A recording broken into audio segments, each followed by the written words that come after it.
afternoon, everyone. Welcome to the noon briefing. Let me start with a reminder that at 12:45 there will be a briefing here by Diego Pacheco, the chair of the landlocked developing countries and chargé d'affaires of the Bolivian mission to the UN, along with others. They will brief you on the adoption of the General Assembly resolution entitled International Day of Awareness of the Special Development Needs and Challenges of Landlocked Developing Countries. So that's at 12:45. So stay put after we're done here.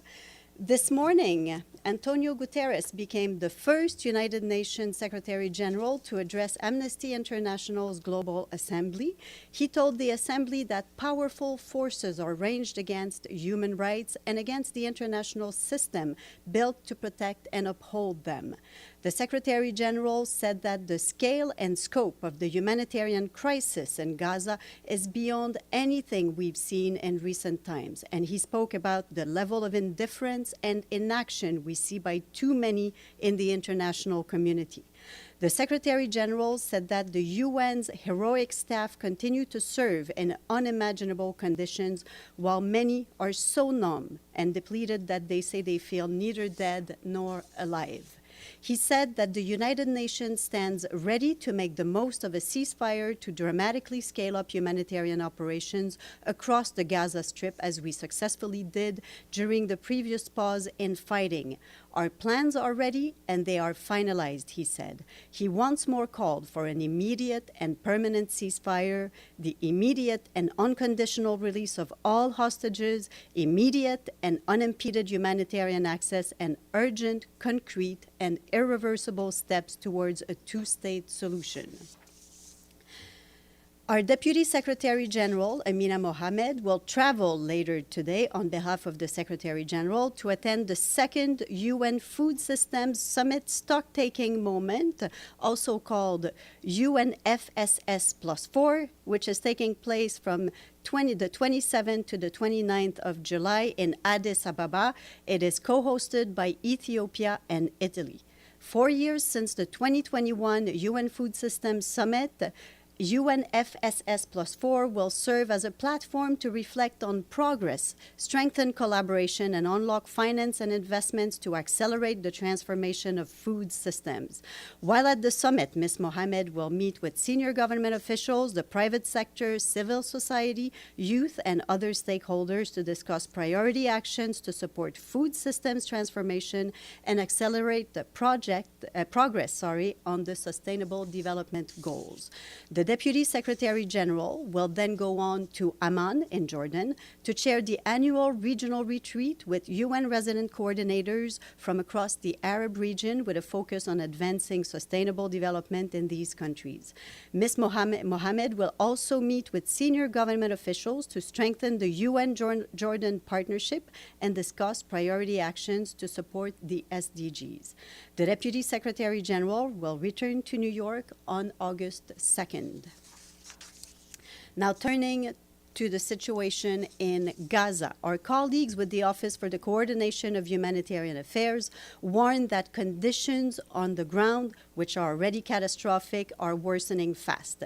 Colleagues remind us that hunger and malnutrition increase the risk of illnesses that weaken the immune system, especially among women, children, older people, and those with disabilities and chronic diseases. The consequences can turn deadly fast. Food scarcity is also having a severe impact on pregnant and breastfeeding women, as their babies are more likely to be born with health complications. It affects mothers' ability to breastfeed, putting children at increased risk of infectious diseases. In Gaza, systems and services are on the verge of collapse, as we've been telling you for days now. Just yesterday, the local health authorities announced that 2 more people died from starvation. In the meantime, the trickle of supplies that are making it into Gaza are nowhere near adequate to address the immense needs. The Undersecretary General for Humanitarian Affairs, Tom Fletcher, said yesterday that we must save as many lives as we can and stressed that the UN has a plan to do so. Mr. Fletcher shared that plan with member states, and we have shared it with you as well. It outlines the steps necessary to stop the horror, the constraints placed on humanitarian operations in Gaza, and our proposed solutions to resolve them. Our teams are in place to ramp up delivery as soon as we are allowed to do so. Our supplies, which have been paid for by member states from around the world, are ready to move. As you will recall, during the last ceasefire, tens of thousands of truckloads entered Gaza, with food aid reaching nearly every single person in the Strip. What is missing right now is safe, sustained access. Aid workers face constant danger. Crossings are unreliable, and critical items are routinely blocked. If Israel opens the crossings, lets fuel and equipment in, and allows humanitarian staff to operate safely, we will accelerate the delivery of food aid, health services, clean water, and waste management, nutrition supplies, and shelter materials. Ensuring that these elements are in place will be critical to scaling up assistance in the event of a ceasefire. However, right now, various constraints imposed by the Israeli authorities on aid delivery continue to hamper our ability to respond. OCHA reiterates that humanitarian workers must be enabled to deliver aid safely and efficiently. As access constraints continue, yesterday, out of 15 attempts to coordinate humanitarian movements inside Gaza, 4 were outright denied, with another 3 impeded. 1 was postponed, and 2 others had to be canceled by the organizers. As a result, only 5 missions were facilitated, including the pickup of cargo from the crossings and the transfer of fuel. Further on fuel, the quantities entering Gaza remain insufficient to maintain critical facilities. The limited amount of fuel received yesterday has been fully allocated to support community kitchens, healthcare, and water and sanitation facilities.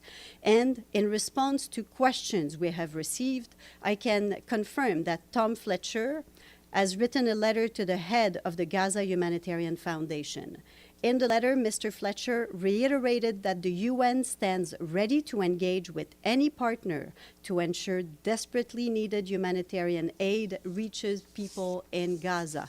But he stressed any such partnership must adhere to the globally accepted principles of humanity, impartiality, neutrality, and independence.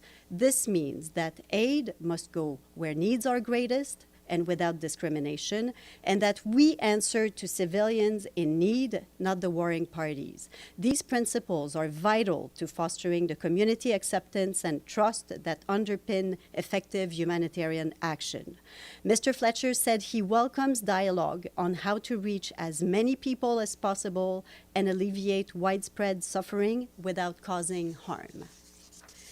Now, turning to Syria, the Office for the Coordination of Humanitarian Affairs reports that as of yesterday, an estimated 176,000 people have been displaced due to the recent hostilities in Suwaida Governorate.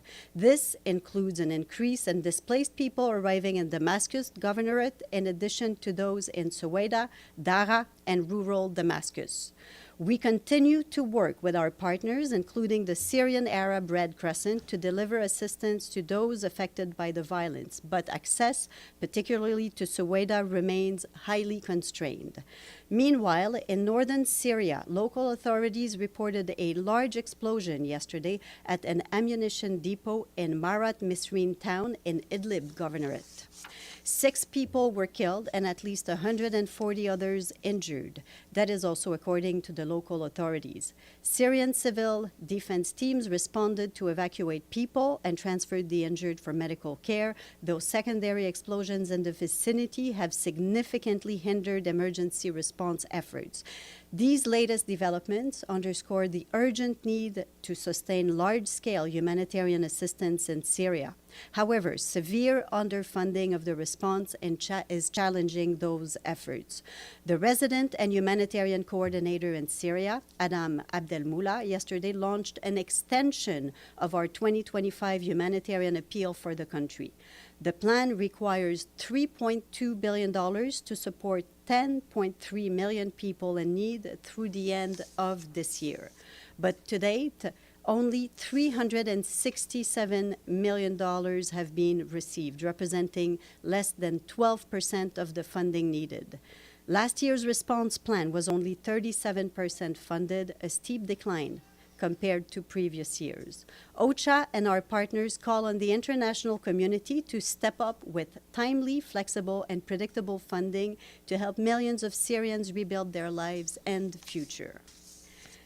Now, in southern Lebanon, UNIFIL peacekeepers continue to observe ground and air military activities by the Israel Defense Forces, including yesterday 2 Israeli battle tanks that crossed north of the Blue Line in Sector East. UNIFIL also observed an air attack with 9 explosions conducted by at least 2 fighter jets in Sector East. Also yesterday, a UNIFIL patrol found unauthorized mortar shells and detonators in Sector East. As per usual practice, the cache was referred to the Lebanese Armed Forces.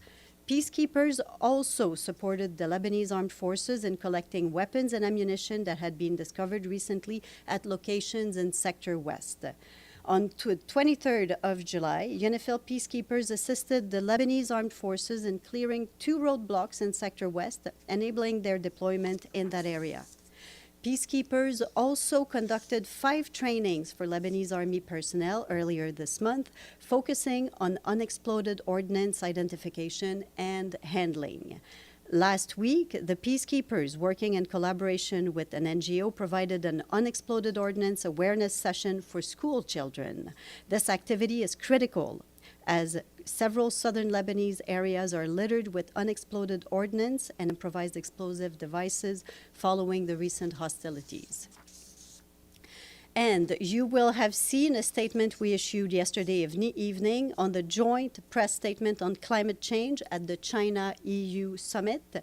The Secretary General welcomes the commitment of China and the European Union to strengthen cooperation on climate change and drive the global just transition.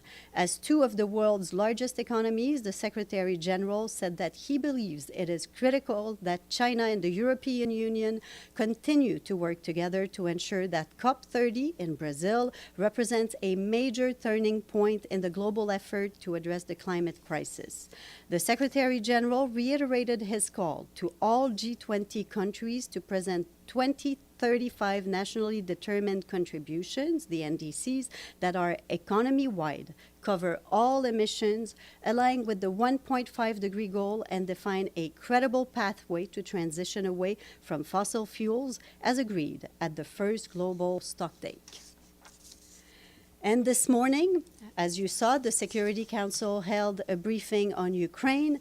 Briefing Council members Miroslav Yencha, the Assistant Secretary General for Europe, Central Asia, and the Americas, warned that the daily barrage of Russian missiles and drones against Ukrainian cities and towns has continued to intensify with devastating consequences for the civilian population. He added that we're also concerned about the increasing number of reported civilian casualties, reportedly resulting from Ukrainian drone attacks inside the Russian Federation. Mr. Yencha noted that on Wednesday, Ukrainian and Russian delegations met in Istanbul for the 3rd time this year. He said that we welcome the continuation of these direct contacts between the sides and urge Ukraine and the Russian Federation to make further progress towards a ceasefire and a lasting settlement. Also briefing Council members this morning was Joyce Masuya, our Deputy Emergency Relief Coordinator. She warned that the humanitarian situation in Ukraine has continued to deteriorate sharply. She said that civilians in the country continue to bear the heaviest burden, struggling to access food, water, power, and health care. Ms. Misuya noted that nearly 13 million people need assistance, but that limited funding means we can reach only a fraction of them. And both of their remarks were shared with you. And now just a few more notes and I'll be done. Turning to the Democratic Republic of the Congo, the Office for the Coordination of Humanitarian Affairs warns that the country's worsening cholera outbreak demands an urgent scale-up of the response. As of today, health authorities have reported over 38,000 suspected cases and nearly 950 deaths since January. This surpasses the total number of cases and deaths due to cholera for last year. The outbreak has now spread to 17 of the country's 26 provinces and include Kinshasa, Mai-Ndombe, and Equateur, which are non-endemic for cholera. While the government, the UN, and humanitarian organizations are scaling up health interventions, significant challenges remain. Water, sanitation, and hygiene services remain critically underfunded. To curb the spread of cholera, a vaccination campaign is now underway since early July and aims to reach 3 million people across 11 health zones in 4 provinces through the end of the month, so through the end of next week. And yesterday, an additional $750,000 was allocated from the UN Central Emergency Response Fund to support anticipatory action against cholera in the capital, Kinshasa, where a significant increase has been reported. Kinshasa has recorded more than 1,500 suspected cases and 120 deaths since mid-April. The new SURF allocation for the cholera response is the third of its kind in the country this year, following earlier allocations for cholera response in North Kivu in March and in Maniema and Chopo in May. OCHA warns that the risk of the outbreak spreading further will increase as the rainy season approaches between September and December. Our humanitarian colleagues emphasize the urgent need for immediate funding to strengthen the health responses and address critical gaps in water, sanitation, and hygiene services. Now, I have a few international days for you. Today is the first International Day for Women and Girls of African Descent. Empowering women and girls of African descent requires a comprehensive approach grounded in human rights, cultural affirmation, and inclusive policy making. Today is also International Day on Judicial Well-Being. And finally, today is World Drowning Prevention Day. And I have three more. A few housekeeping notes. Our colleagues at the Department of Peace Operations and the Department of Political and Peace-Building Affairs are telling us that today, Mariam Bukar of Nigeria was officially designated as a UN Global Advocate for Peace. Ms. Bukar uses the power of poetry and performance to champion gender equality, youth empowerment, and inclusive peace building. And if you are free on Sunday at 6 p.m., you can see her performing in Central Park at the Summer Stage Festival. She will be introduced by Assistant Secretary General for Africa, Martha Poby, and followed by other performances celebrating African diaspora voices and music for peace. And on Monday at 1 p.m., our friend Maximo Torero, the chief economist of the Food and Agriculture Organization, will be with us again, and he will brief you on the newly released State of Food Security and Nutrition in the World report. And finally, we would like to thank our friends in, maybe you can, I don't have a full quiz, but you can guess which country we want to thank today. In Beirut for their full payment to the regular budget. So Lebanon is bringing us to 117 paid-up member states. And that is it. Now your turn. Yes, Edie. Thank you, Stephanie. Does the Secretary General have any comment on Israel's announcement that it is going to allow airdrops, including by Jordan, to Gaza? Yes. Sorry, can you tell I have too many notes here? So we welcome all efforts to provide aid to people in Gaza who desperately need it. We reiterate that the most efficient way to bring in supplies is by road. This is why it is imperative that aid is allowed to enter through all crossings and via all available corridors. There's simply no alternative to large-scale delivery of aid by land, but of course we welcome also this announcement. Yes, Lenka. And then Deji. Thank you very much, Stephanie. So according to the list of speakers you sent to us, American President Donald Trump should be attending the UN General Assembly session. I just wanted to ask you, please, is there any meeting scheduled already, or has the UN requested one, or has the American side requested one? Thank you so much. You're talking about the UN General Assembly in September. You know, we'll give you updates on all of that when we get closer to the date. But would the UN like to meet President Donald Trump? Of course. Thank you. So, yes, Deji. On the letter from Mr. Fletcher to GHF, is that the response of the GHF's help offering a couple of days ago to help the security convoy? It's really an offer for dialogue on how to reach as many people as possible in Gaza and how to alleviate the suffering that you've been seeing everywhere. So as we've said it so many times here, that we're open to working with. We already work with several partners in Gaza, but elsewhere all around the world. The idea is that the partners that we work with, as we've said so many times, respect humanitarian principles. Is this letter, by any chance, under the pressure from any parties? No. No. Okay. Yesterday we received this OCHA's aid delivery plan in the event of a ceasefire, right? Yeah. So how would the UN see GHF fit in that plan? Because in that plan, you didn't mention GHF's help, right? I think the position on the GHF remains the same. And I think I can just restate what I just said. We're open to working with partners who work along the lines of humanitarian principles and make sure that they do not set up operations that endanger the lives of people. And you see, there's going to be dialogue. The plan was shared yesterday with member states. We shared it with you. In the long note that I read today, I described at length the outline of this plan. And then we'll see, of course, what happens during an eventual ceasefire, which we hope would happen as soon as possible, because, as you heard the Secretary General this morning calling once again for a ceasefire, it's urgently needed to end the suffering that we've been seeing. Given the history of GHF, will the UN consider the offer from GHF to secure the convoy? I will not get into that. Let's see what happens with everything that we've just described today, and I'm not going to speculate. Which means you're on open any to of the this, option that you're going to accept the security.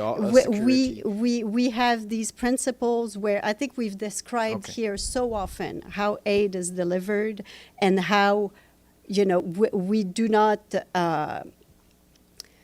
When convoys move, they need to have safety and security, but we do not also hire external contractors to do security. Yes. Yeah, thank you, Stephanie. You didn't mention this afternoon's Security Council meeting. I understand it's a closed-door meeting, but will there be someone from the Secretariat to brief the Council? Yes, it's a private meeting, but I can tell you that the Secretariat will have someone briefing in that closed session. Someone Who from that the, will from, be? Oh? Who that will be? It will be Khaled Khiari. Yeah, but it's a private meeting, which means that we will not be sharing these remarks. I have a technical question. The closed-door meeting and an open meeting, technically, are they the same in terms of procedures? I mean, you have briefers, you have all the council members, and then you invite relevant countries. Are they the same in terms of procedures? These procedures are determined by the Security Council members themselves, by the presidency, and this afternoon they determined that this was going to be a private meeting. Yes. I think, let me go to, and then Edie, and then at the back. Yes. Thanks, Stephanie. Firstly, on Thailand and Cambodia, do you have like any updates on the topic, like any phone calls, any meetings?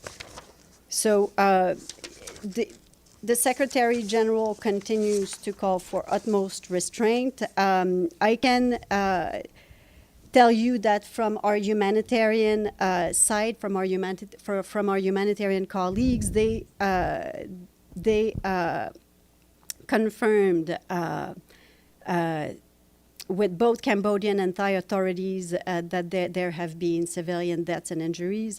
They also confirmed that more than 131,000 people in Thailand and over 4,000 people in Cambodia have had to leave their homes, and this is according to humanitarian partners. Temporary shelters, including schools and temples, are overcrowded with food, shelter, and medical assistance among the most urgent needs, and the UN stands ready to support these efforts if requested at this point. So this is where we stand. Any information on the displaced people on both sides? That's what I have for the moment. All right, and another one. I'm not sure if I missed it or you've said it. Do you have any details, like comments on the decision of France to recognize the state of Palestine? So on this, France's decision is a bilateral and sovereign decision. The Secretary General welcomes all the steps that support the realization of the two-state solution. We stand ready to support all efforts to advance a just, comprehensive, and lasting peace in the Middle East, and we look forward to next week's meeting here. Yes, Edie. Has the Secretary General made any calls to either the leaders in Cambodia or Thailand or both? I'll keep you posted on any calls that are made in that file. Yes. Yes. Hi, good afternoon. Talking about the food crisis in Gaza, how will the UNSS+4 summit commitment ensure urgent and safe delivery of food to 2 million hungry people in Gaza? Can you repeat the beginning of your question? You're talking about the food summit Yes. in Addis, right? Yeah. So, how will this summit commitment ensure the delivery and safe, urgent and safe delivery of food to 2 million hungry in Gaza? We can expect renewed calls from the UN side for the safe, sustained food delivery inside Gaza. And on the summit itself, we will keep you posted. We will have updates as the summit begins early next week. Can we expect any real action planned soon? We'll keep you posted on what comes out of this summit. Yes. Thank you. Very good. So I think it's time I don't see questions online. So I think it is time to move on and to give the podium to our next briefing. And thank you so much, everyone. Have a good weekend.